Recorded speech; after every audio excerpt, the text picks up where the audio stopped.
But before we start, please make sure to subscribe and hit the bell so you never miss an upload from us. Also, leave a like right now. Brad Parker is a nice guy that everyone likes. He's like that big crystalline rock that everyone wants to own. That's almost what his friends would say if we asked them about their awesome friend. He's a very ambitious person. He didn't wait to travel the world. So just after finishing high school in 1996, he started by visiting several countries, including Indonesia, New Zealand, and other beautiful places around the world. He also practices sport, and he can even practice more than one sport at the same time. He just likes all types of sports. Brad followed his ambitions. In his 30s, he catapulted himself into the upper echelons of rock climbers, earning a cover spot on California Climber magazine in 2012. He even taught yoga. His enthusiasm left a good impression on people, even those who don't know him. But those who know him, especially the rock climbers, they knew him as an awesome climber.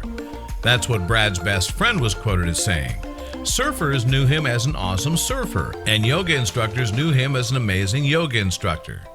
In June 2014, the 36-year-old Brad informed all his friends and family about Janie Dial, the girl he loves, and they were really happy for him. Janie and Brad had something in common, which is the same enthusiasm they faced life with. So after he informed his friends about her on Facebook, Brad decided to take his girlfriend, who manages an online store, to visit Yosemite National Park. But she didn't know about the surprise he had prepared for her in that park. He unveiled it on a Saturday morning climb to the summit of Cathedral Peak, a 10,912-foot mountain. And since they both have the same strong enthusiasm, they reached the narrow peak of the mountain. And with that beautiful view, Brad lowered himself to one knee and asked Janie to marry him.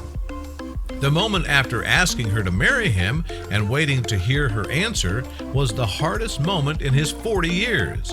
And all the risks he faced in life, none of them made his heart beat that fast. The guy was so nervous. And after a moment, Janie said yes.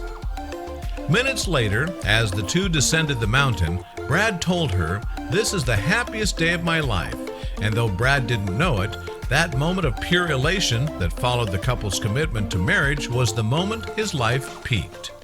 And because Brad is too ambitious, after reaching the ground, he wanted to climb another mountain. So Janie went back to the camp and he hiked to Mathis Crest, a big ridge just 3 miles away. And because everybody knows about the major climb he was training for, it wasn't unexpected that he left his fiancée. But as he hiked up towards Mathis Crest, other climbers saw him hiking.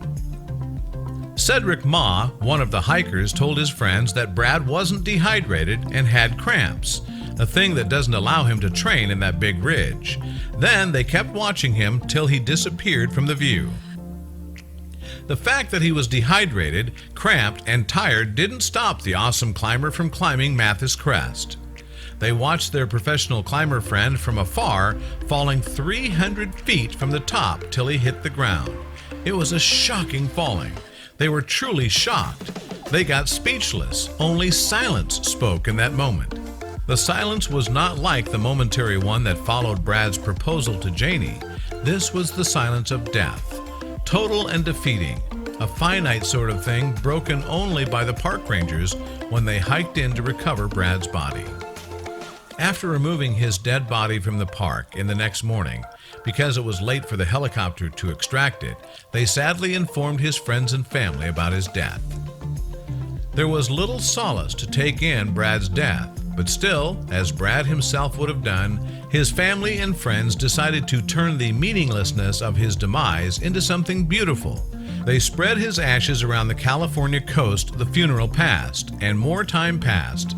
Brad's friends decided to honor their friend in many ways, but the paddle out into Russian River mouth was the memorial service they did to honor Brad Parker, where his mother and Janie stayed and they mourned together.